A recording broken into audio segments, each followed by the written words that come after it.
kick back, unwind, and enjoy a rare find. In the summer of 2021, I released my first Rare Finds episode.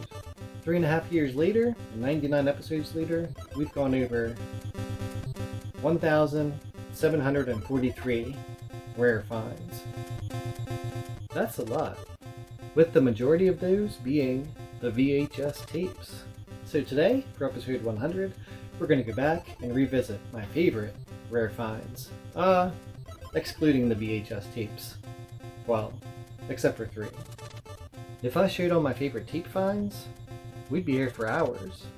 So, anyway, here we go. Today, we have 20 rare finds. As always, thank you all, to all my fans, for watching all my videos. Enjoy.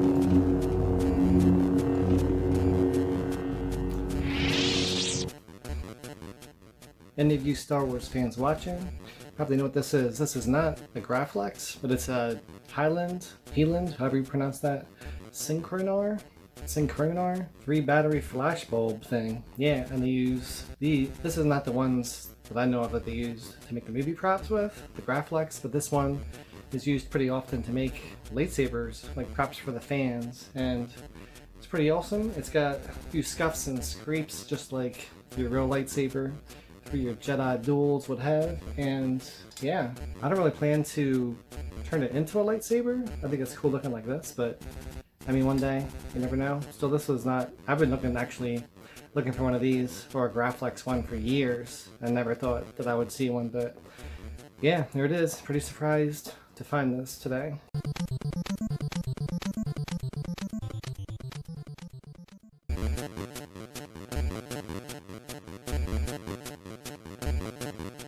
Rare find number 1 is currently over in my dining room, hanging out in there. It's a giant Pepsi display shelf thing for the convenience store. I heard it might have been for a movie theater. I got it from this lady, and she said that her neighbor a long time ago gave it to her, and that person said it was from the late 70s. And I mean, it looks like it. This thing is a giant. It's 7 foot 4 inches high.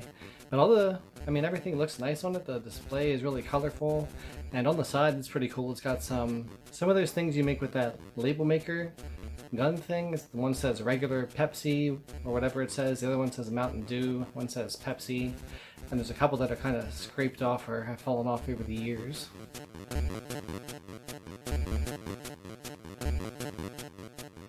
There was $40, and I figured that I just had to have it. It's in my dining room now. I tried to fit it in my room against this wall, but it was not fit through the hallway and through these doors because it's so damn high.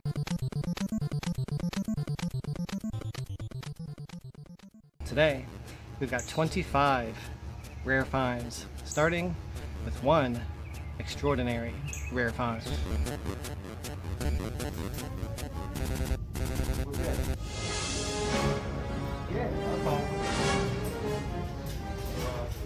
If you're a Back to the Future fan, you already know what this is. This is the exact flip clock that was in Marty McFly's bedroom, and Doc was calling him on the phone to tell him to come to Twin Pines Mall.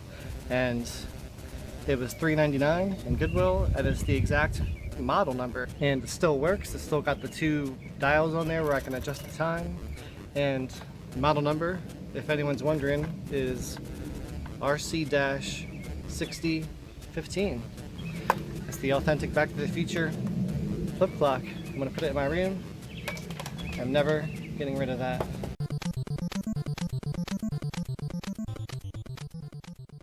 Let's take a look at the first, most extraordinary rare find.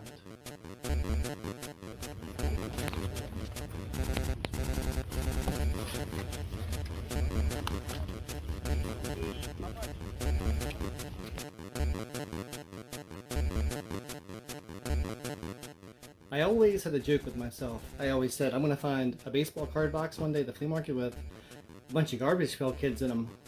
well, it actually happened. There's 386 Garbage Pail Kids in here, and they're all from the 80s, not any reissues or later ones. All of these are Garbage Pail Kids. These are 1992 tops.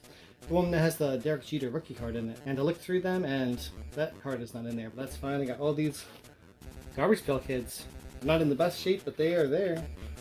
Here's just a small preview of all these cards in here. A lot of these cards I had when I was younger. So I had to do that and talk over the cards. A lot of these cards I had when I was younger and not seen them in a really long time, but some of them I've never seen before. I think maybe they must have been a little later in the series, like 9, 10, 11, something like that.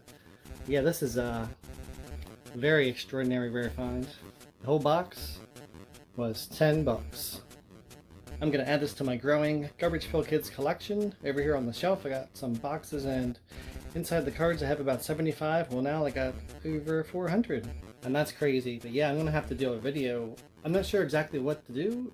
Am I gonna go over all 386 cards that are in here? Maybe. But it's gonna get its own separate video in the future. Yeah, awesome. I was so excited to see this.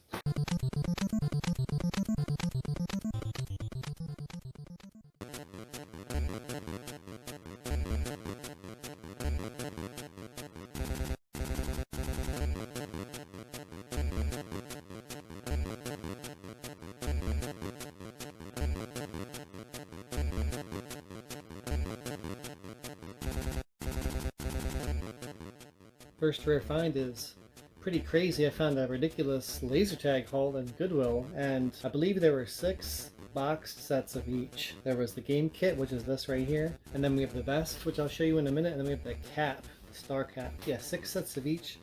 Couldn't help myself, I got 2 of each, left the rest for somebody else. Somebody got them from Ames all the way back in the day for $9.88. Yeah, I have no idea on the story about this. I actually found on another Rare Finds, back in episode 50 of Rare Finds, I found the 2 laser tag guns loose at the flea market, and I thought that was pretty cool. But I never thought I would find them in the box at Goodwill. And no, I don't think they were even ever used. If I can get them out of here. There's a huge diagram there as to what's going on, but yeah, they're all in the baggies. The guns, both of my guns are not in the bags, but I don't think that these were used. Well, first trigger. Yeah, obviously these have not been used. Let's look at the other 2. Here's the big thing that was on the top, is the care and instructions. Looks like a pretty cool like like a graphing thing or blueprint. Cool. Here's the star vest. This is pretty sweet. It does not come with that thing. That was separate with the gun, but this is the white vest. Let's check it out. Here's the back. Look at that sweet Mission Impossible style action scene there. So it looks white on the box, but we get a gray vest. Was that how it worked? I don't know.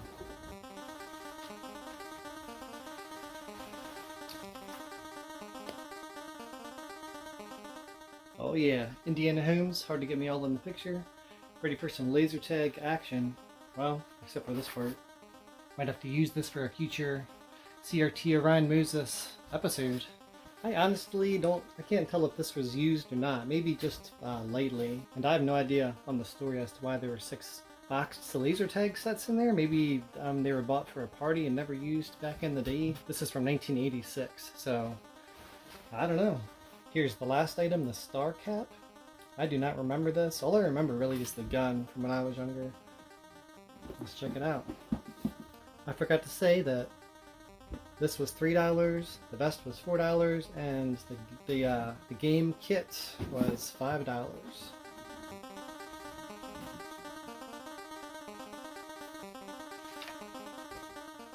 We have another drafting thing, blueprint, and then we have a brochure catalog.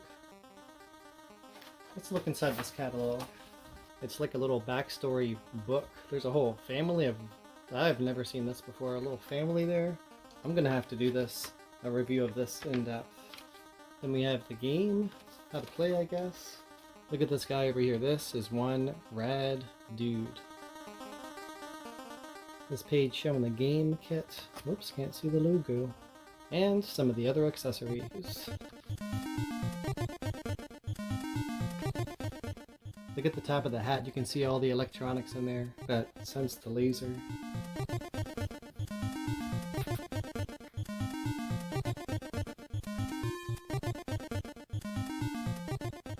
It doesn't fit on my big fat head. Okay, yeah, so amazing deal.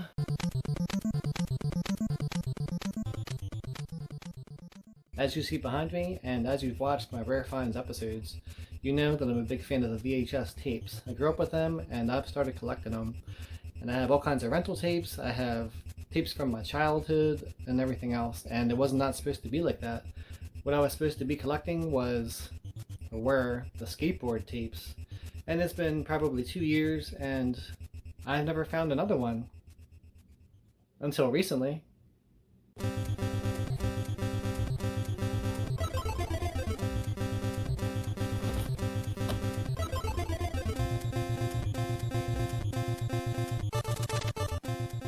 And I was going to make a video about just this specific tape. It's so important because it's the first skate tape I've found since my journey, and I have all these 500 plus VHS tapes. None of them are skate tapes, but now, yeah, I found 2 more, but we'll get to those in a second. This is the first one. It's 411 Video Magazine, and it's episode 25, or volume 25, whichever. November 1997. This is when I was still skateboarding. I was still skateboarding in 97.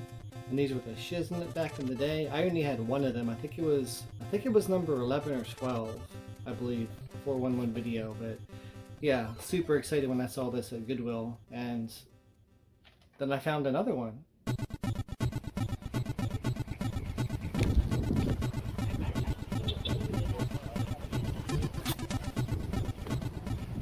I found this one maybe a month after the other one. This is Land Pirates, and it's got a bunch of random dudes on there. Eric Costin is on there listed on the back, but he only has like one little skate park video, like in a contest. I thought that was pretty funny. They put him up there near the top of the list, but yeah, he's barely in the video. Yeah, Land Pirates, I don't know if this is a sponsored team or something. I'm not really sure, but super stoked to find this one out there at the flea market.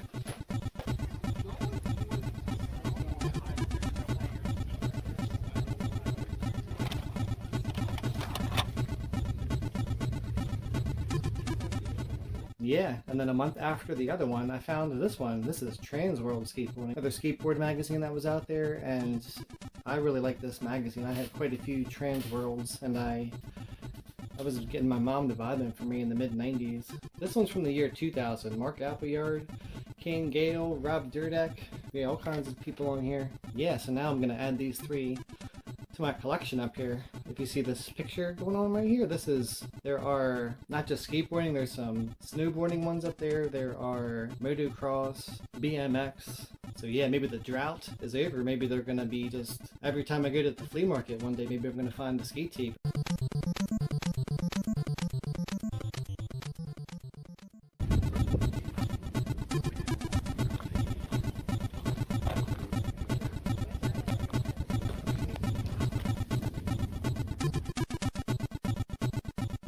Rare find number 1 is this beautiful baby. And this is one of the 2 prison CRTs that I have now. Yeah, I have another prison CRT over there in the corner. I found them both from the same flea market, so I'm assuming they're from the same prison or jail or whatever. Can't really show you, but on the top there's somebody's prison number and initials and all kinds of stuff in there, and the same for the other one. And this one has a date on the top too, from 2009. Oh, I gotta put it down. They're both pretty much the same model number, which is pretty cool. They have the same design. They're both from RCA. And the one over there is in color, so I'm assuming this one's in color as well. Pretty cool. Coming to future Battletoad Overload episodes, and I already have a pretty cool idea as to what's going to happen. Yeah, this one's from August 2008. That one's from December 2008. It's pretty late in the CRT days.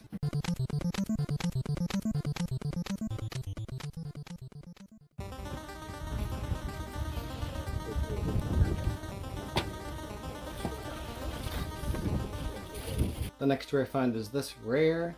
I've never even seen one in person. This is a 1986 Donruss wax box. Yeah, this is the one with my card in it. The Jose Canseco rookie card. All my friends know about that card it's my legendary card that I never got and always wanted it. And there's not really the packs in here, but there's all the cards. I guess someone opened them looking for Jose.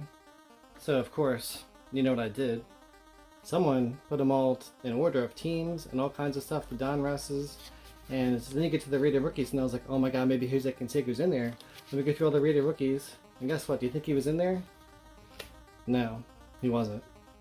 The box will go really well with my wax box baseball card collection going on down here, and I'm going to put it right down here in this corner where all the Donruss ones are from the 80s and the early 90s.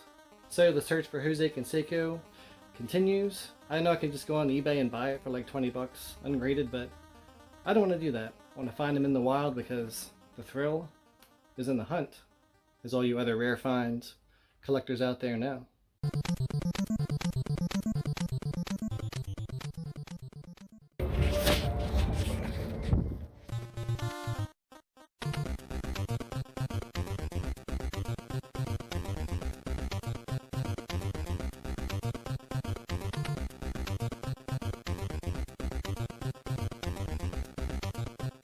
Next rare find is a phone book for Philadelphia, Pennsylvania, but this is not just any ordinary phone book. It's from March of 1988 and it is a time capsule. Here's a picture of just the V's. I had to take this picture vertically so you can see all the businesses that had to do with the video stores and video rentals and fixing your VCRs and all kinds of crazy stuff. And this is just ones that start with a V. There's probably a bunch of them that are throughout this thing, like Frank's video and Chris's video and all kinds of stuff like that. There's also ads for CRTs and TVs in here.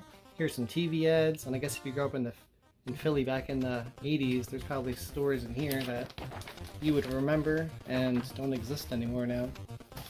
Yeah, but there's so many video store ads and stuff. Here's a page that has some video store ads, and the whole previous page is all about fixing your RCAs and Toshibas and all kinds of stuff like that.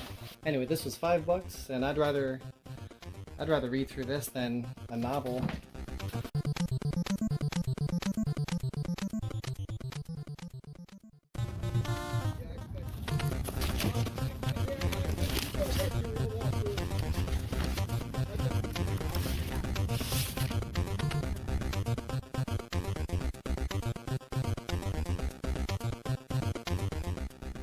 Hey yo.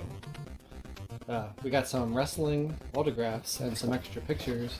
I guess somebody went to an autograph signing. It is the Outsiders, Kevin Nash and Scott Hall, and I had a bunch of extra pictures. They're kind of pixely when you look up close at them, like, I don't know, they could have had better quality ones to sign than this, but there's a ton of extras. And then there's two in there that really are signed. We have Kevin Nash, and it says 2002 down here, but I don't know if they got it signed in 2002. I think that just this picture's from 2002. Maybe they got them at the same event or something.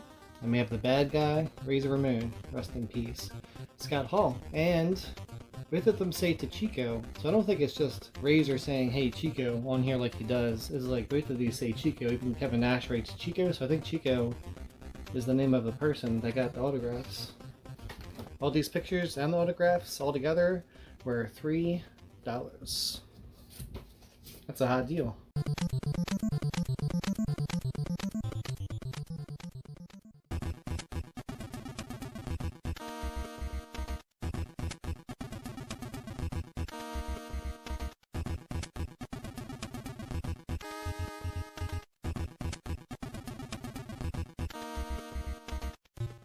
Next up, we have a Fisher-Price boxed Alpha Interceptor, and it was $3 at Goodwill. I really couldn't believe it when I saw it. There's the sticker for proof. This thing is amazing. It's really hard to find old, this is from 1982, hard to find old boxed toys out in the wild. It's not really something that happens that often, and I believe everything is inside. It's Goodwill put a bunch of tape on it to, I guess, seal it up, and luckily it's clear, but whatever. So do have the instructions, so that's pretty cool. And as far as the toy goes, this is what I have. So I have the squiggly thing, I guess it connects these two, something like this.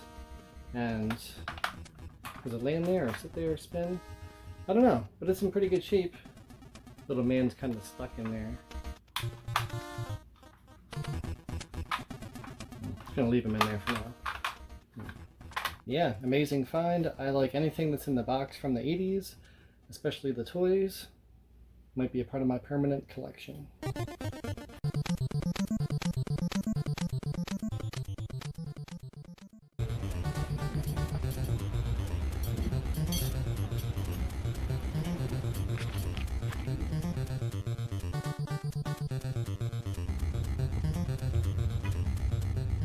First rare find is a steel chair, but it's not just any old steel chair.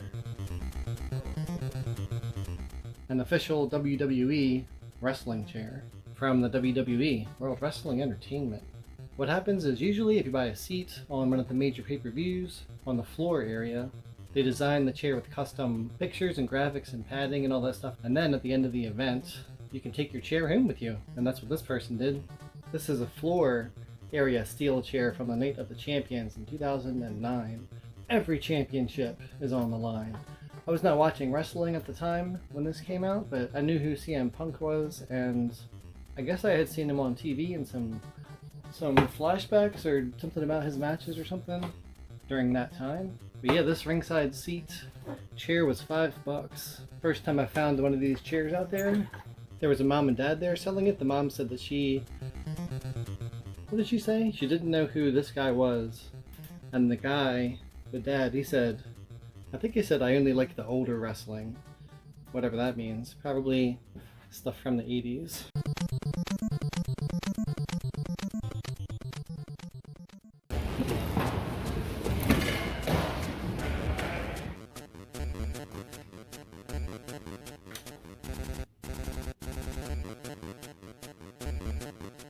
Oh yeah. I got this beautiful baby at the Goodwill Outlet bins. I don't think I got a picture or a video of it, but it was like $10. I mean, it was 10 pounds, so it was like $15. And I got it because this is super 80s. Looks really cool. It does not, well, if you look really closely, there is a tape still in there. I don't know if you can see that on the camera. Can you see it in there, kinda? Yeah, there's the spool right there, and there's the tape. There is a tape stuck in there, but I can't get it to eject the tape. You can point the front of it out like the window, and this thing actually still moves around and tries to adjust the focus, and the lighting is pretty cool, so that still does work. But I don't think anything, if I can't eject the tape, the other belts and stuff inside might not work anymore. Here's the top.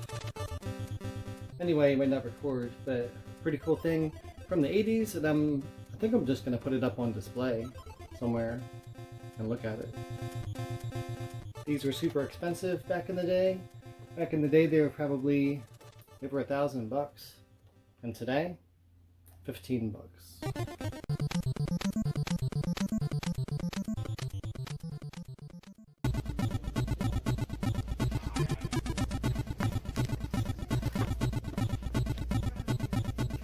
Rare finds number 1 is, correct me if I'm wrong, a G1 Generation 1 Transformer. It's Jump Starter, and it was $5 in some random shopping cart in a thrift store I don't really go into that often. And it was marked by JP for $5. So this episode is dedicated to JP. Thanks, man, for this $5 Transformer find. The box is a little rough, but everything's in there. It's even got the red plastic you can read the graph with, and there's instructions in there. The jump starter, he works. You pull him back and he goes forward. Everything works like that. Pretty awesome. I loved Transformers as a kid, and I'm going to put him up on the shelf. This was one of the cartoons I would watch on Saturday mornings.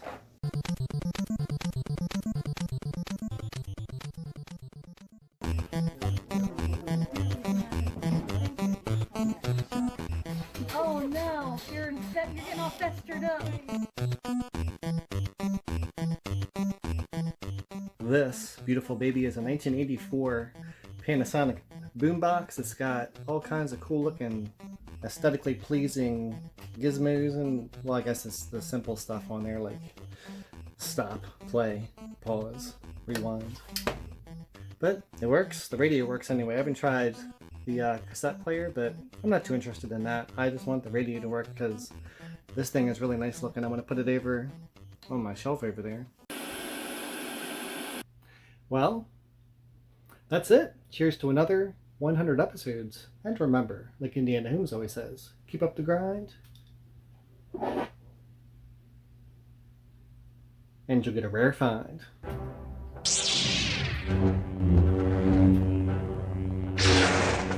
Oh shit.